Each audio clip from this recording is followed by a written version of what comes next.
مشاهدينا الاعزاء، مشاهدي قناه نيو دريم الفضائيه، اهلا ومرحبا بكم في حلقه جديده من برنامجكم الرياضي اسرار الملاعب. حلقتنا النهارده هي اولى حلقات البرنامج في شهر رمضان المبارك، ونتقدم بكل التهنئه الى جميع المسلمين بالوطن العربي والامه الاسلاميه. برنامج اسرار الملاعب النهارده بيقدم فقره عن الدورات الرمضانيه. احنا عارفين ان شهر رمضان بيمتاز بالدورات الرمضانيه في كل مكان، في الشوارع، في الملاعب، في الانديه، حتى في الحارات في دورات رمضانيه بتقام. فاحنا هنشاهد مع بعض النهارده تقرير عن افتتاح دوره رمضانيه في الاسكندريه. اول دوره النهارده معانا دوره العزبه الجديده، ومعانا الزميل محمد الزاكي مراسلنا ومراسل برنامج اسرار الملاعب، ومصورنا المبدع ابو عمرو خليفه، وتقرير عن دوره العزبه الجديده وهي تقام تحت رعايه الاستاذ هاني عدلي اسماعيل. هنشوف مع بعض تقرير دوره العزبه الجديده، وهنشوف تألق النجوم الكره الشراب اللي هي تعتبر اساس الحرفنه زي ما بيقولوا، واغلب نجوم مصر مارسوا لعبه الكره الشراب، والمباريات هتشوفوها بتتلعب على ارض صلبه. هنتابع مع بعض التقرير ونرجع لكم مره ثانيه.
مش المستشفى والله يا جدعان، جبس مصر.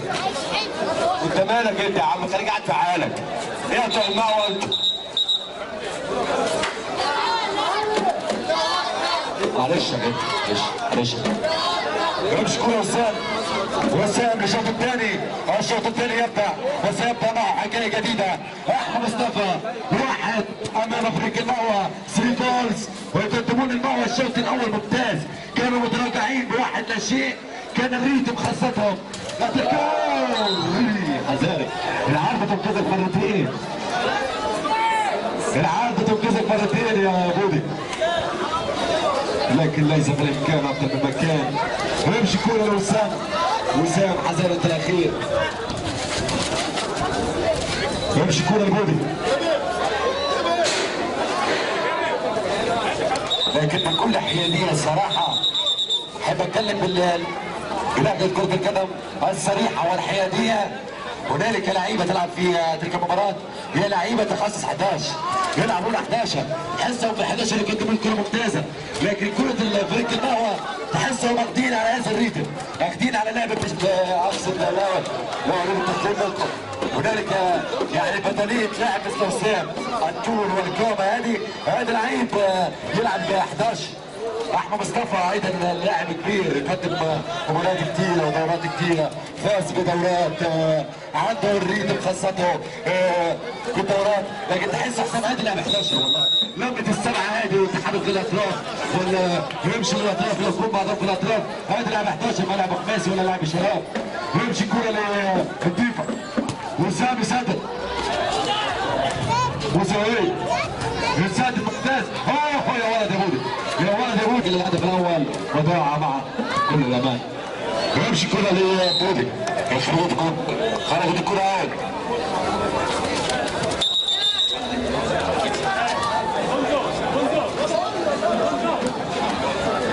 يمشي كرة وسام يبدأون لعبوا من وراء يمهدون ويخططون ان يوصلون الشباك الكبير كيف، ولكن فريق المهوى بالحضور ايضا. وين الجماهير؟ وين جماهير المهوى؟ حسهم في الريتم لما اتت جماهير المهوى بكل صراحه جعلتهم يشعرون ان لديهم قوه في الخارج، ولكن الاهم القوه في الداخل. الجماهير خاصه المهوى الجماهير بتاعت المهوى ضاع مع الحناجر. الحناجر كانت في الشوط الاول فقط ولا ايه؟ ويمشي الكوره لبدايه هجمه جديده لبدايه توسيع الفارق. الباكوري يخطئ وتخطئ معه الكثير من الهجمات. في النهايه منصور سرعه يتم لصالحه. الهدف الان لفريق احمد مصطفى يرجع المباراه تدخل في ريتم السخونه، يرجع المباراه تسخن. لكن انا قلتها لفريق المهوى توسيع الفارق كما هو لسان حال الفريق الاخر وطالب منهم لدخول المباراه. الهجوم الدائم نوعا ما.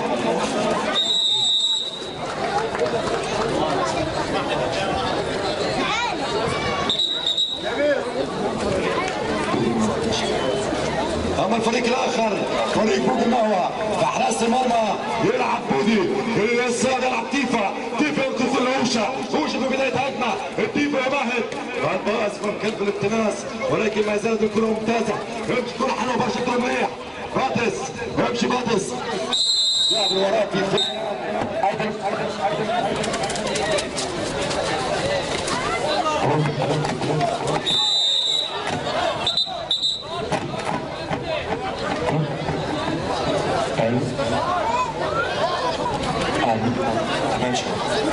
ويمشي كرة تيفا والتيفا باليسار واحدة اثنين ممتازة باتس ما دخلش في المباراة وسوي سابتا هذا مسدد جول كوتلر سابتا وبدأ بالاهداف كوتلر سابتا يسجلها في مرمى الخصم. قلت لك الكرة التونية سلاحهم احمد مصطفى ينفذها على اكبر وجه. يمشي كرة للتيفا التيفا المغوري يقطع وسط ميدان ممتاز ولكن القدرة التاج الهدف قريب الهدف سيكتب لا لم يأتي ولا يقرب والتصدي ممتاز يا ولد يا احمد مصطفى. انا قلت لكم انني استعجب الساعه في لفتها ودورتها وجولتها وفيما سبق وما فات.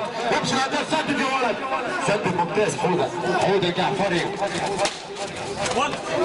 يمشي كره الباكوري حياه البوري حوده عزيز يعطي باس بالاختيار سواء كان باس او كان شوط او كان باس او رجس باس.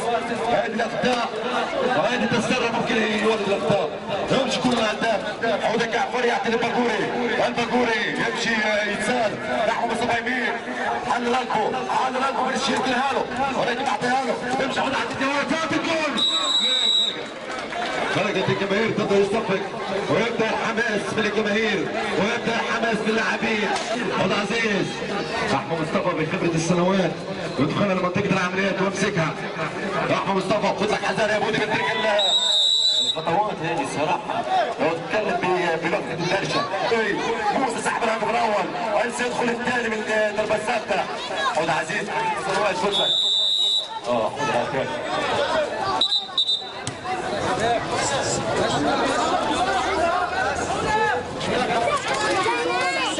يمشي بودي للتيفا خد الهداف يتعرض عليه. يمشي التيفا وشع بودي يمشي بودي وسط ميدان ممتازه حتى الانفراد جول لا تفضل يا احمد مصطفى هذه ما فيهاش يلا يا تيفا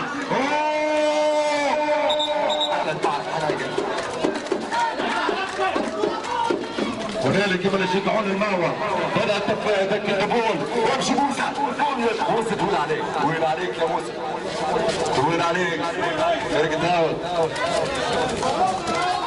ممتازه الله على الكوره وصلنا 1-2 الانفراد الهدف قريب الهدف التفاقم من الملامياتي هنالك الخبره هنالك البودي وتصدي كرة تعالت مع الحلال يمشي كل التيفا الانفراد 2 على 1 2 على 1 2 على 1 جول 2 على 1 جول لا يا احمد مصطفى اللي ما صفتش حتى الان تسرعت في الرمي اللي عملناه هدف للماء والاروع 1-1 واحد للتعادل ولكن هذه بدايه المباراه تسخن ويدخل مع السخونه التونه يمشي كل عبد العزيز شوف الكوره والتسويق شوف يسدد يا ولد يضرب على زمن الانفجار يمشي كوره بقول يا احمد مصطفى ممتاز الفيفا يخرجها من منطقه العمليات 1-2 يحفظ يلا الكوره بعدهم البعض اهم شيء الله على وسام ولكن ما زالت المباراه طويله امشي الله عليك الباجوري وين؟ طاح الباجوري طاح الباجوري الهداف وسام امشي وسام التيفا عبد العزيز ما يهمش العب ممتاز ممتاز الروح العاليه حط رقم جول جول يا ولد الله عليك قلت لك ما يهمش قلت لك ما يهمش القادم افضل هنالك المسدد راجل سماوه بقياده اللون حسن جاكسون وينه ما تمشي خارج دقيقة الكورة في انذار في منطقة السلوى بدأت الميتنج بتاع المباراة نجح فريق المهوى في تهدئة المباراة نجح فريق المهوى أن يدعمون المباراة تمشي يريد مخفتهم ويمشي كورة تيفا من تيفا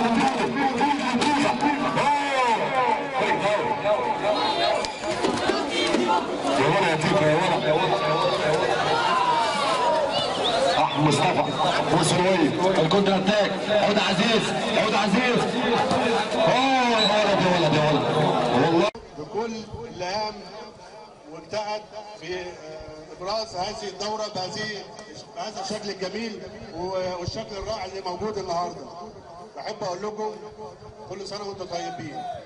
احنا كما عودناكم كل سنه، والكلام اللي انا هقوله دلوقتي بعيد عن اي حاجه سياسيه او اي حاجه كنا بنتكلم فيها قبل كده. احنا قبل كده وعدناكم ان احنا في انتخابات، مفيش انتخابات احنا معاكم، واحنا بنقول لكم بنعيد الكلام تاني، احنا كل سنه معاكم، والسنه الجايه هتبقى احسن من النهارده، والسنه اللي بعديها احسن من اللي جايه. كل سنه وانتم طيبين، وبشكركم وبشكر اهالي الدايره الكرام، وربنا يعود علينا الايام بخير، وكل سنه وانتم طيبين بمناسبه شهر رمضان. بحييكم. بسم الله الرحمن الرحيم. اعزائي المشاهدين، كل سنه وانتم طيبين.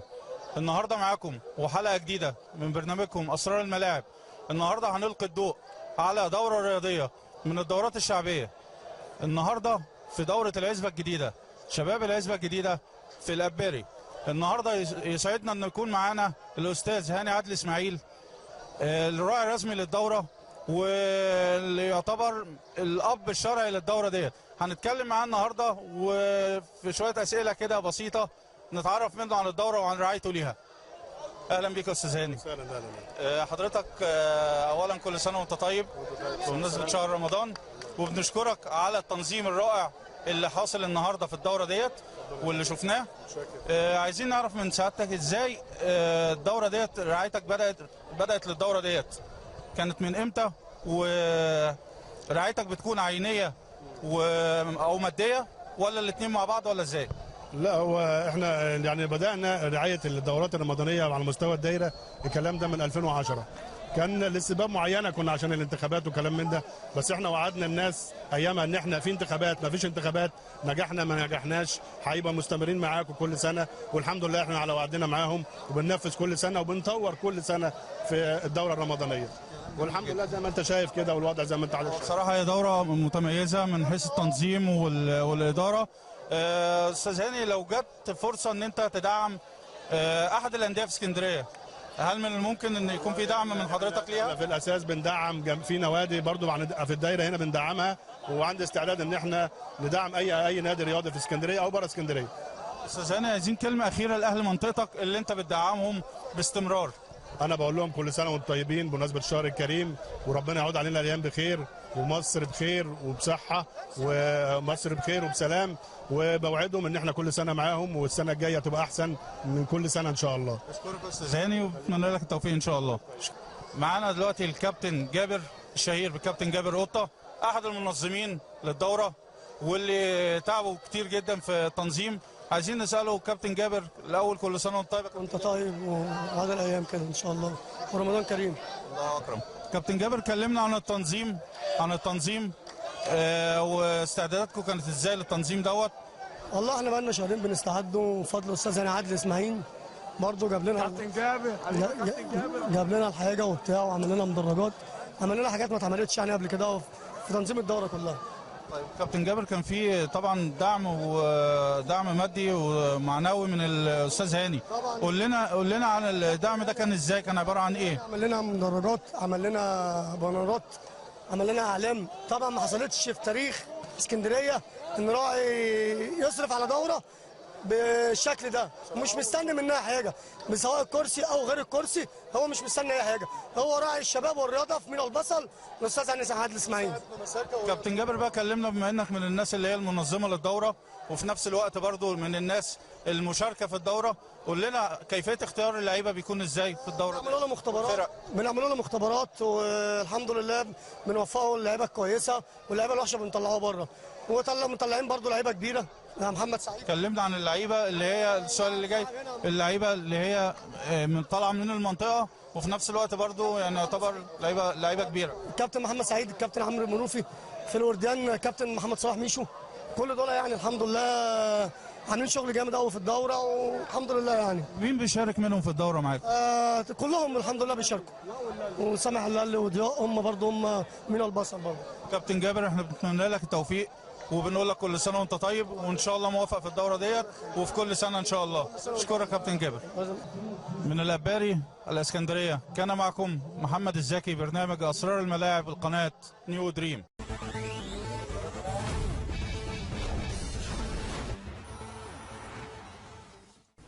رجعنا لكم من تقرير دورة العزبة الجديدة، وشفنا ازاي رمضان بيرسم البهجة وبيرسم الفرحة، وكلنا بنستنى شهر رمضان عشان نشوف بطولة شبه سنوية وما بتخلاش من أي مكان. شفنا دورة العزبة الجديدة، وشفنا هاني عادل اسماعيل اللي بيقوم برعاية الدورات الرمضانية في منطقة الأباري ومنطقة الورديان بالتحديد، ويبدو أن هذا الرجل بيشيل عبء كبير أو بيتحمل عبء كبير من تنظيم الدورات. هنشوف برضو تاني هاني اسماعيل وهو بيشارك أهالي الورديان فرحتهم، وأبناء أسوان. أبناء أسوان أجمعوا أنهم يعملوا دورة رمضانية أيضا، وبيقوم هاني اسماعيل برعاية هذه الدورة. الدورة دي بقى هنشوف فيها نجوم من نجوم الكرة في الإسكندرية أو الكرة السكندرية، زي محمد العمدة، وده لاعب نادي الكروم السابق وحاليا مدرب في نادي سموحة، وأيضا محمود القرش وبعض اللاعبين القدامى. هنتفرج على لقطات من مباريات للقدامى وكبار السن وهم بيأدوا المهارة والفن والحرفنة مع دورة أبناء أسوان. وبيشرف على الدورة دي الكابتن جابر قطة، والكابتن جابر قطة ده أحد أبناء الإسكندرية ومحبي كرة القدم، وخاصة الكرة الشراب اللي احنا بنسميها البولوتكس. هنشوف مع بعض دورة أبناء أسوان ومهارات نجوم الكرة السكندرية القدامى، ونشوف اللقطات ونرجع مع بعض تاني.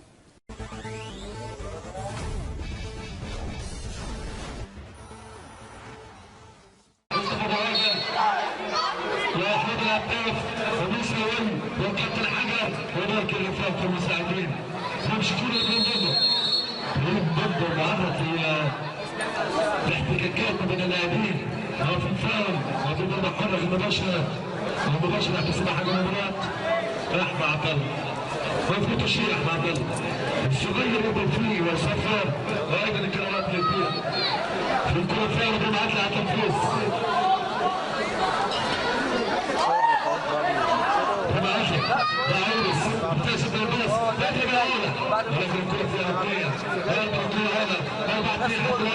عماد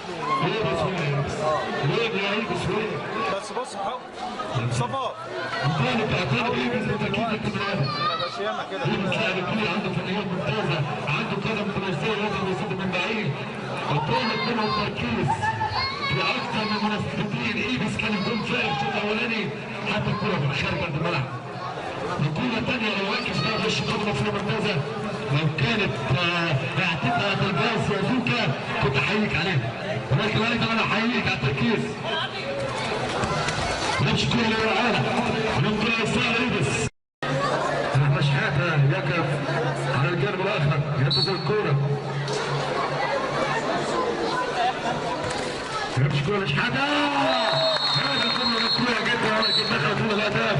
روح هتسافر الفريق ايبس. محمد الشيخ ايمن لمونه الى ده شبر السوق باص هذا حطها له.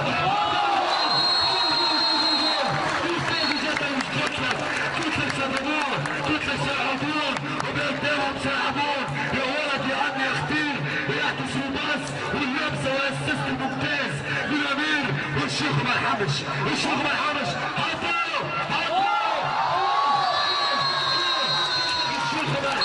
والعونه في الهدوء يطالب امير في المرده وهنالك يمشي ابوه من اليسار. كره تمشي لعلا حطها له جول. كنت سأبدأ بالحديث عن ابراهيم عدلي صاحب 4 أهداف وتغيير اللقاء في البارحة. هل سيغير هذا اللقاء بأقدامه أم سيكون للفريق ايمن لمونه؟ دورة شباب أسوان تحت رعاية الأستاذ هاني عدلي إسماعيل. رفقته الكبيرة لاعب سيدنا اليوم الحاج ناصر أبو جودة والحاج أحمد عبد الهادي والحاج أحمد زيدان أيضا الحاج والكابتن علي ناصر الاثنين بكره عليك. امبارح الراجل اللي كلمني في الكوره هذا ما ننساش المنظمين الحاج مصطفى باجر الكابتن صبحي الكابتن حمد الهداف ابو سلوي الكابتن حرر. نمشي كوره على صلاح وراجع المباراه.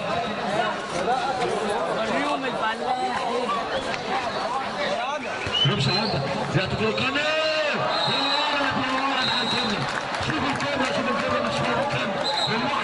معانا النهارده الاستاذ هاني عدلي اسماعيل الراعي الرسمي للدوره والراعي الرسمي للدورات الرمضانيه ككل في منطقه مينا البصل. معانا النهارده هنتكلم عن الدوره الرمضانيه لشباب اسوان وبرضه هو راعي ليها زي ما كان راعي لاكثر من دوره سابقه. كابتن عايزين نعرف النهارده ايه اهم الاستعدادات اللي كانت اتعملت في الدوره ديت تحديدا. والله بالنسبه احنا شغالين في يعني في موضوع الدورات ده وبقالنا فتره، كل سنه بيبقى لنا وجهه نظر في تحديثها او في عمل شيء جديد يكون حاجه يعني ملفته وحاجه جميله وتبين يعني الشغل اللي احنا بنعمله. السنه دي احنا عملنا يعني كان شعارنا السنه دي غير السنه اللي فاتت، السنه دي اللي هي للمخدرات وهو ده اللي احنا بنتكلم عليه النهارده السنه دي وجلساتنا مع الكباتن والجمهور اللي موجود يعني بنهيب بالموضوع ده كتير وبنتكلم فيه كتير وبنحس الشباب ان هم يقلعوا عن المخدرات في ظل اللي احنا بنعمله بالدورات الرمضانيه والرياضه بمعنى عام. انا شايف بالفعل ان في بانرات كتير قوي لا للارهاب لا للتعصب بتنبذ فكره الارهاب والتعصب بصفه عامه عند الشباب في المنطقه، فديت دلت على شيء بتدل على الفكر الراقي للاستاذ هاني اسماعيل. استاذ هاني برضو سؤال اخير كده اهوت عايزين نساله لحضرتك بالنسبه للذكريات في الدورات الرمضانيه سابقا. عايزين تكلمنا عن ذكرياتك في الدورات الرمضانيه. يعني لنا ذكريات في كل حته، دي منطقتنا واحنا من رعايان الشباب في كل الدورات كنا بنلعب، بس يعني طبعا بحكم السن دلوقتي الواحد يعني قله الفضيان ما لكن يعني دي اساسا دورتنا بنلعب فيها اكثر من 25 سنه. منطقتنا كلها حبايبنا صحابنا كلهم مع بعضينا بنجتمع كل سنه بنعمل دوراتنا وبنلعب فيها مع بعض والحمد لله يعني في تماسك وفي محبه مع بعضنا. استاذ هاني كلمه اخيره بقى لقناتنا قناه نيو دريم.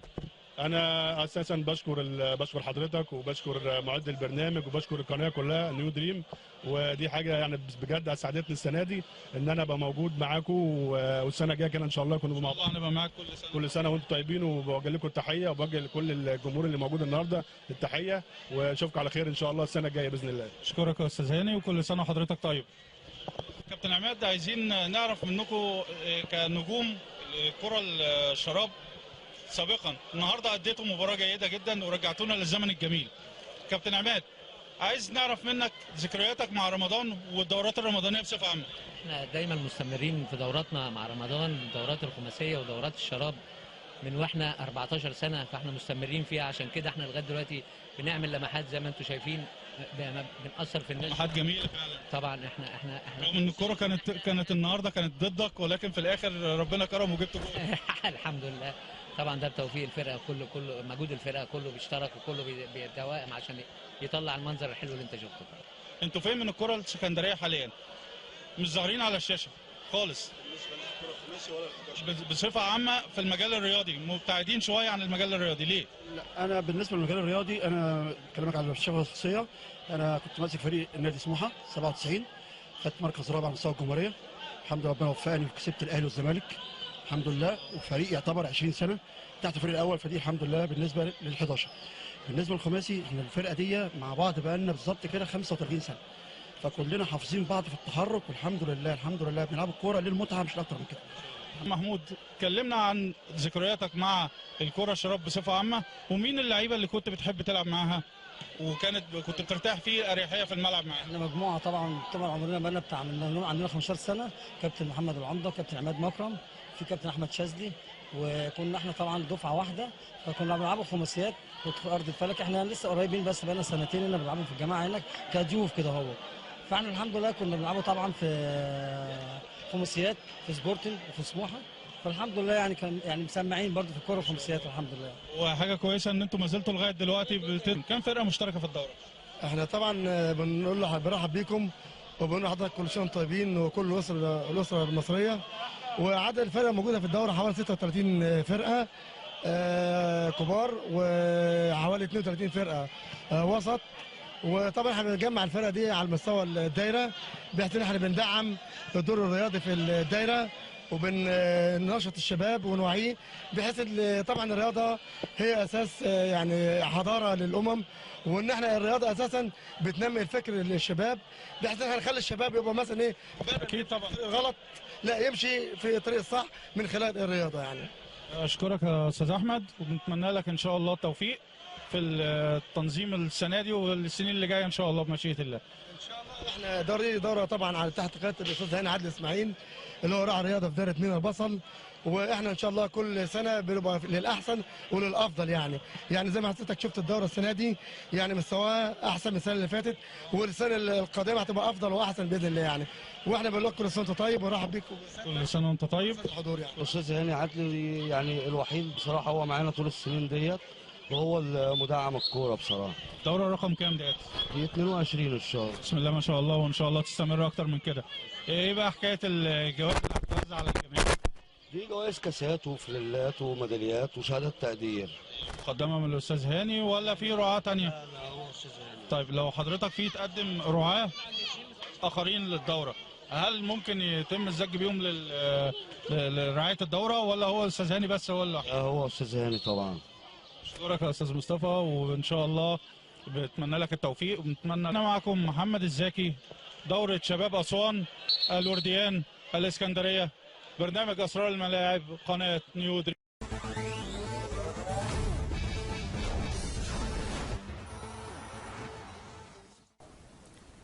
رجعنا لكم من التقريرين عن دورة العزبة الجديدة ودورة أبناء أسوان بالإسكندرية، وبالتحديد بمنطقة الأباري ومنطقة الورديان.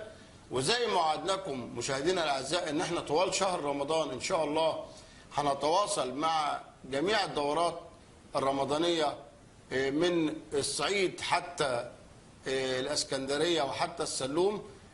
كل التقرير وكل الدورات الرمضانية اللي هتجيلنا إن شاء الله هنعرضها على حضراتكم، ودي مشاركة مننا من البرنامج لكل نجوم الدورات الرمضانية في مصر. نسيب تقرير الدورات الرمضانية بقى، وهنخرج لتقرير عن مركز شباب المعركة. مركز شباب المعركة ده في مديرية التحرير، تابع لإدارة شباب بدر، تبع محافظة البحيرة. مركز شباب المعركة رئيس مجلس إدارته راجل اسمه عاطف محمود. الراجل ده حاول يعمل كتير في مركز الشباب وعمل إنجازات كتير. عنده لاعبين في ألعاب فردية، ومنهم بنت لاعبة حصلت على بطولة أفريقيا في إحدى اللعبات الفردية، وأيضا معاه لاعبين حصلوا على بطولة الجمهورية في الكاراتيه في بطولة أقيمت في شرم الشيخ. وأخيرا وآخر حاجة في ملعب اللي هنشوف افتتاحه، الملعب الخماسي بمركز شباب المعركة. الملعب جديد تم إنشاؤه من قبل وزارة الشباب والرياضة، والراجل فرحان، عاطف محمود رئيس مجلس الإدارة فرحان إن بقى فيه ملعب خماسي هيجمع شمل النشء والشباب، وهيجمعهم من على القهاوي، وهيجمعهم من أماكن كتير. واحنا عارفين الأرياف ما كانش فيه مكان زي مركز شباب محترم ومركز شباب نظيف يجمع الشباب، ممكن يتحولوا إلى مسارات أخرى. عاطف محمود عمل المهرجان، دعا قيادات كتير، قيادات سياسية وقيادات تنفيذية، وحضروا بالفعل. ولكن كان المفروض على رأس المدعوين الأستاذ خالد أبو الريش وكيل وزارة الشباب والرياضة في البحيرة. توجهت له الدعوة، اتعمل له درع جميل جدا زي ما اتعمل لكبار الضيوف اللي كانوا موجودين. اتعمل المهرجان، شارك مركز شباب وادي النطرون في مباراة ودية مع مركز شباب المعركة في افتتاح الملعب. والأستاذ خالد أبو الريش ما شغلش باله، ما فكرش ان هو يحضر. ليه؟ السؤال ده عند الأستاذ خالد أبو الريش وعند الأستاذة نجاة مدير إدارة شباب بدر، اللي المفروض ان هي كانت وجهت الدعوة للأستاذ خالد أبو الريش. عرفت بعد منها ان الأستاذ خالد أبو الريش جه، بس بعد ما كان المهرجان والاحتفالية انتهت.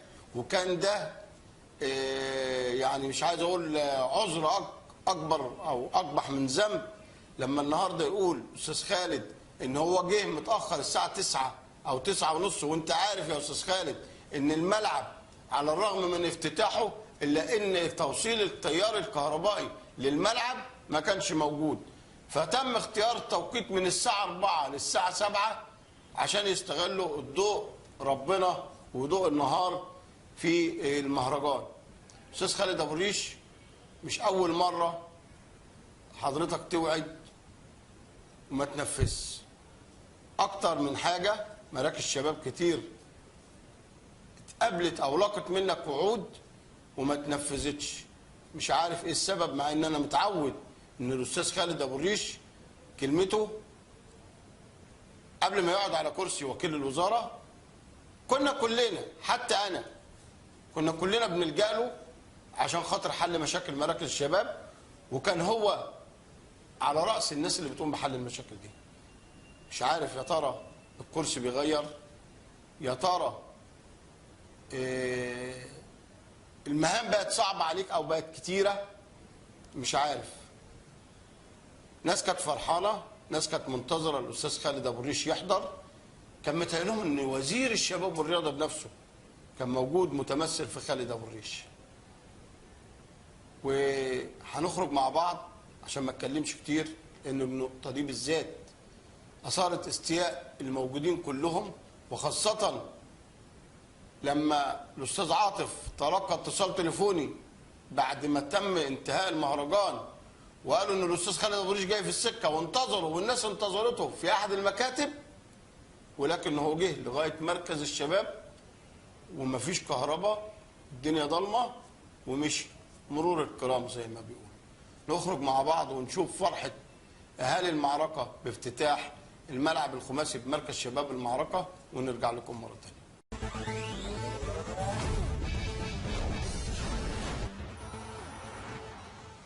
شباب المعركة. شايفين هتقام مباراة ودية بين مركز شباب المعركة وبين مركز شباب وادي النطرون. شايفين الفرقتين نازلين أرض الملعب. شايفين حكم المباراة أحد لاعبي بدر القدامى كابتن عاطف. شايفين فرقة وادي النطرون نازلة أرض الملعب.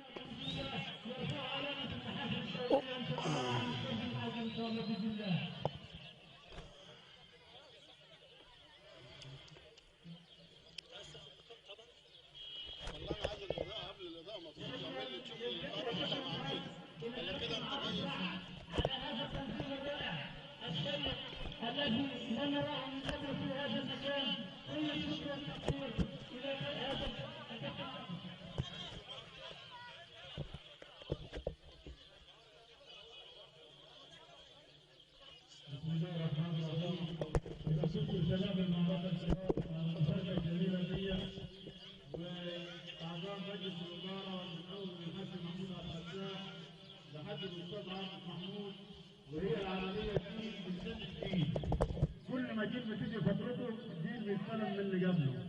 فانتم يا شباب المعركه ملعب شباب المعركه ده مساحته 10,000 متر. من داخل مركز شباب المعركة التابع لإدارة بدر بالتحرير الجنوبي، وفي افتتاح أحد الصروح الرياضية الجديدة الملعب الخماسي بمركز شباب المعركة. وصلنا أن نلتقي بالأستاذ عاطف محمود رئيس مجلس إدارة مركز شباب المعركة. قناة نيو دريم برنامج أسرار الملعب بيرحب بيك. مرحب بيكم كلكم، مرحب بيكم استاذ حافظ، وبالتوفيق دايما بقناه نيو دريم ان شاء الله. عرس رياضي جديد بتشهده محافظه البحيره النهارده. كلمنا وقول لنا ايه اللي تم وايه الانجاز اللي تم دلوقتي.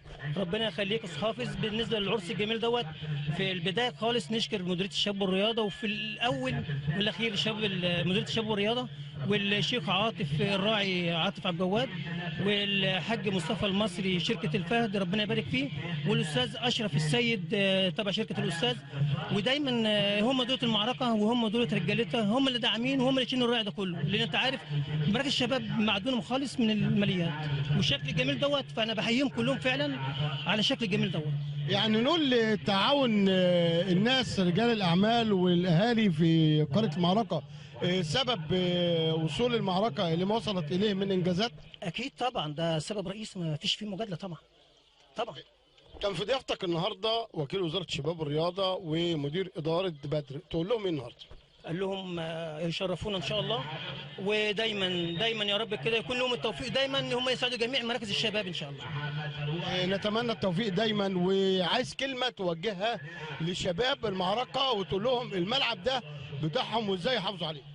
لا دي اهم حاجه، واهم حاجه هو الاراد، وهو كل حاجه هو اللي هينمي الشباب، ولا هو اللي هينمي الشباب، ولا هيعمل مشروعات، هو يعمل كل حاجه بالمحافظه على الملعب، على المحافظه كل حاجه. فهنيئا ليهم ويحافظوا عليه ان شاء الله، وبالتوفيق لهم دايما. نقول لك مبروك، وان شاء الله عاطف محمود هيواصل الانجازات والنجاحات بمركز شباب المعركه كرئيس مجلس اداره. انا وانا بقول لك حالا دلوقتي ان شاء الله باذن الله اي رئيس مجلس اداره جاي انا هقويه ان شاء الله، لان هي دي اخر فتره ليا وانا بعلنها كده مباشره. هي اخر فتره ليا ان شاء الله، مش داخل ولكن قلبي وقالبا حاجه في الدم لازم اسعى. شكرا سعداء بلقائنا. ربنا يخليك. شخصيه شامله لاحداث هذا اللقاء، وادي الهدف الثاني الحصافي يحرز الهدف الثاني. وداخل عنه هدف اول على الطريق، لعبه جميله جدا محموده وفاز وتركته. هذا 1-1 ربط حديثا. الآن لحظة تكريم الدروع المقدمة من مركز شباب المعركة إلى السادة الأفاضل القائمين على هذا العمل. أولا السيد حافظ أحمد عصفور مقدم له درع من مركز شباب المعركة بصفته من القائمين على هذا العمل، فليتفضل.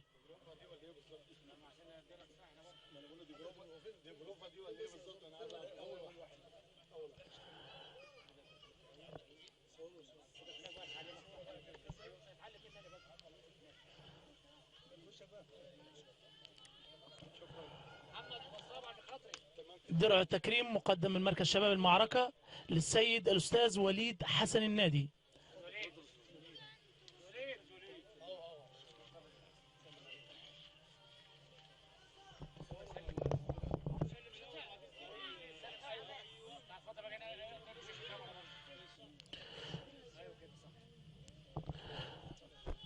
درع تكريم مقدم من مركز شباب المعركة إلى السيد الأستاذ أشرف محمد السيد.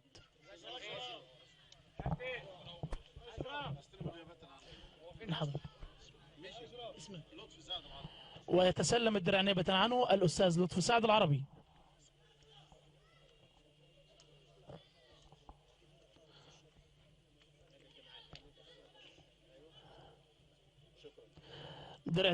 درع تكريم مقدم من مركز شباب المعركة إلى السيد الحاج مصطفى محمود المصري.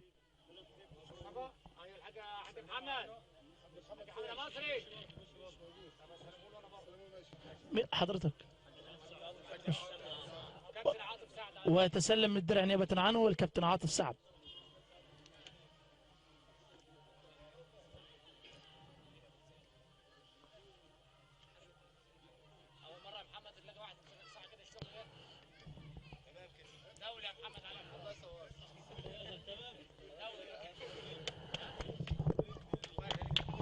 درع تكريم مقدم إلى الأستاذ الدكتور علي محمد مسلم. علي محمد مسلم مستشار ألعاب الدفاع عن النفس بأكاديمية الشرطة، مقدم له من مركز شباب المعركة.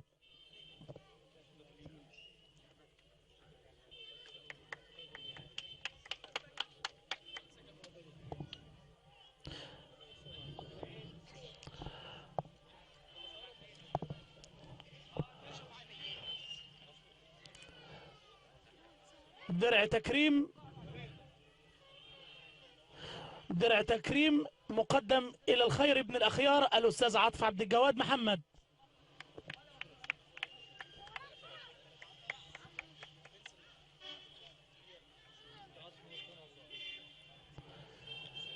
مقدم إلى الحاج عاطف عبد الجواد محمد من مركز شباب المعركة هذا الدرع.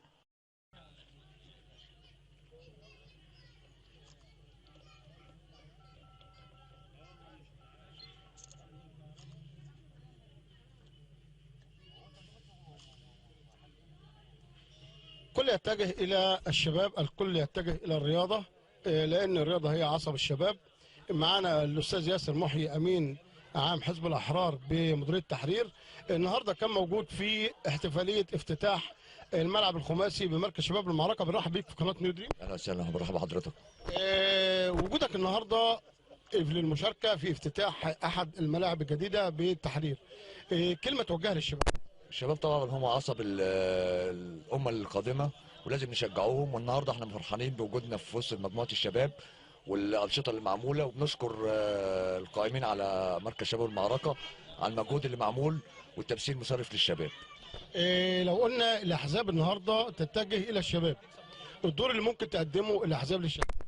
الشباب بالنسبه للرياضه وبالنسبه للتثقيف، وليهم دورات بنعملوها، دورات كرة قدم وأنشطة اجتماعية بالنسبة للتثقيف وبالنسبة لتنمية المجتمع. الشباب هم العصب زي ما بنقول لك الجيل القادم الجديد، ولازم كله يبقى فيه اهتمام ليهم ورعاية ليهم، وهو المستقبل اللي جاي لنا قدام. شكرا وسعداء بلقائنا على برنامج أسرار الملاعب. أهلا، شكرا.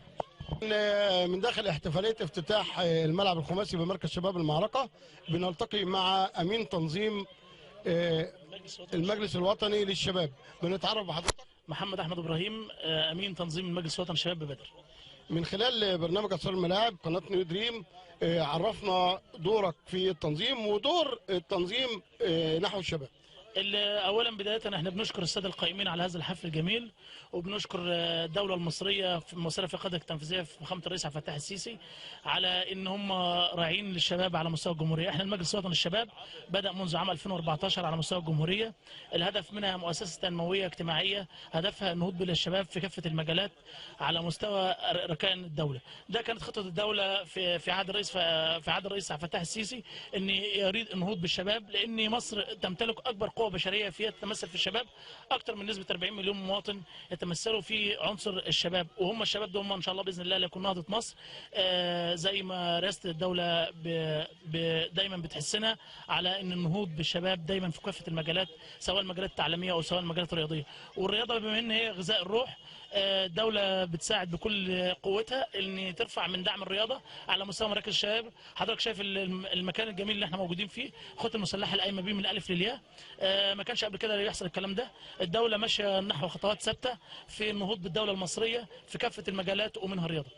شكرا وسعداء بلقائنا. شكرا يا فندم. شكرا.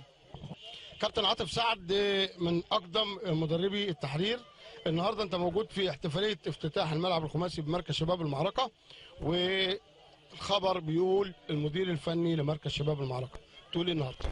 اقول بسم الله الرحمن الرحيم.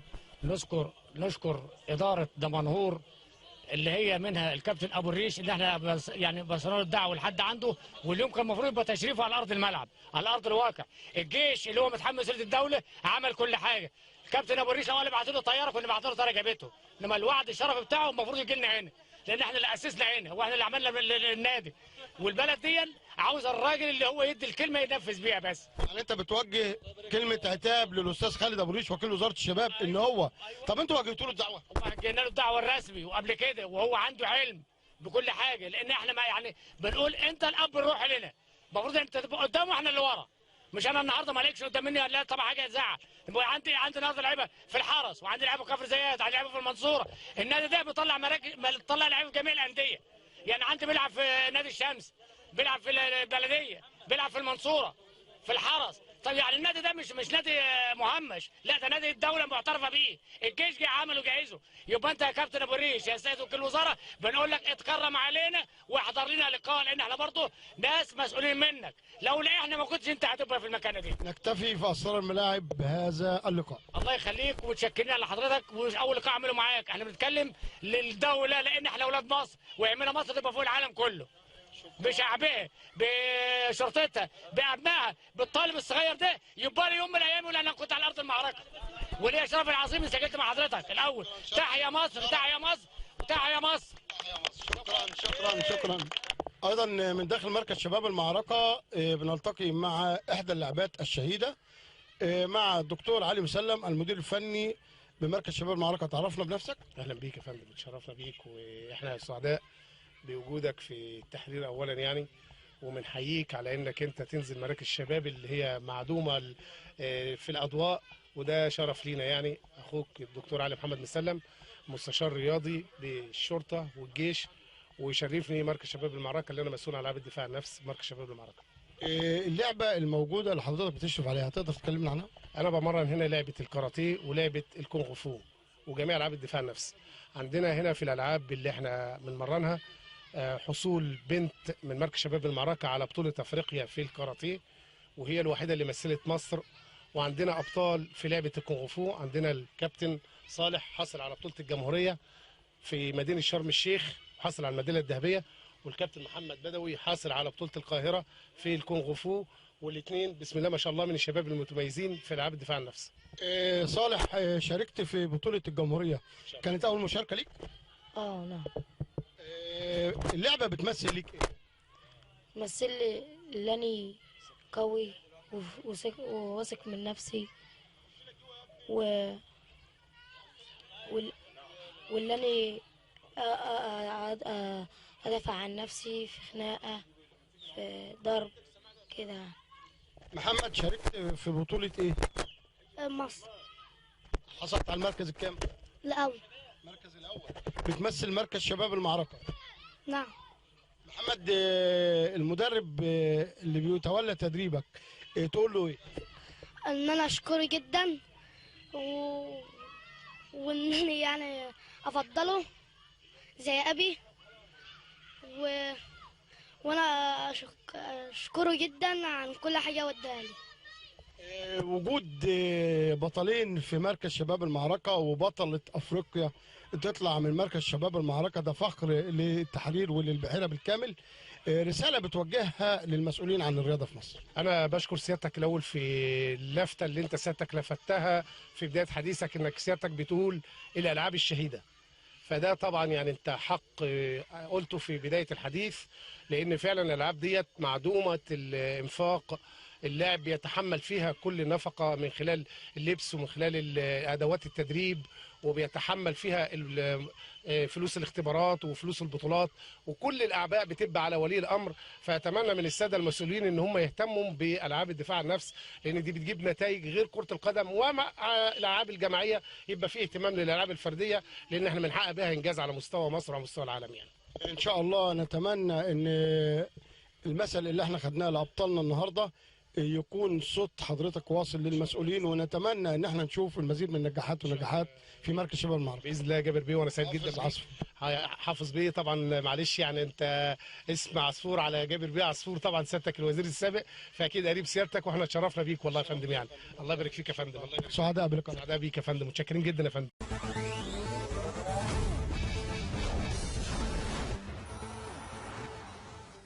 شفنا ملعب مركز شباب المعركة، وشفنا كلام الناس اللي موجودة، شفنا استياء المدير الفني لمركز شباب المعركة من عدم حضور وكيل وزارة الشباب والرياضة في البحيرة، وشفنا أيضا مدرب الكاراتيه اللي بيشيد بأبنائه، اللي بيقول فيها في كلمته إن المصروفات اللي بيتم صرفها على اللاعب بيتحملها ولي أمر اللاعب نفسه. لاعبة حصلت على بطولة أفريقيا، ولاعبين حصلوا على بطولة الجمهورية، وأهاليهم هم اللي بيصرفوا عليهم. ده على كلام المدير الفني للعبة. طب فين وزارة الشباب والرياضة من الجيل ده ومن اللاعبين المتميزين دول؟ نرجع تاني، وأنا بوجه الشكر للأستاذ عاطف محمود اللي قام بتكريمي أنا شخصيا وأهداني درع مركز شباب المعركة، وأنا سعيد جدا على الرغم من أنني حصلت على أكتر من درع، وإلا أن هذا الدرع له عندي معزة خاصة، لأن فعلا أنا شفت من أبناء مركز شباب المعركة الحماس ونفسهم يعملوا حاجة. في نهاية بقى المهرجان ده عاطف محمود فجر قنبلة وأعلن استقالته من رئاسة مركز شباب المعركة. وأنا عن نفسي بقول له يا عاطف أو يا كابتن عاطف، أنت نجحت إن أنت تحقق كتير وكتير في مركز شباب المعركة، استقالتك جت في وقتها. بأمانة استقالتك جت في وقتها. ولو أنا مكانك ما تتراجعش فيها، لأن اللي أنت عملته إذا كان ليك ناس حاربتك، إلا إن الناس اللي وقفت جنبك كانت كتير وعارفين أنت عملت إيه. فاستقالتك يا عاطف جت في وقتها، وأنا بحييك عليها وبحييك على شجاعتك إن أنت بتستقيل وأنت على القمة. بتستقيل وأنت سايب مركز شباب المعركة محقق إنجازات ومحقق نجاحات، والإنشاءات اللي فيه تمت في عهدك. ونتمنى إن اللي جاي بعد منك يحافظ على اللي أنت عملته. مشاهدينا الأعزاء، دول كانوا الثلاث تقارير معانا النهارده عن الدورات الرمضانية وعن افتتاح مركز شباب المعركة.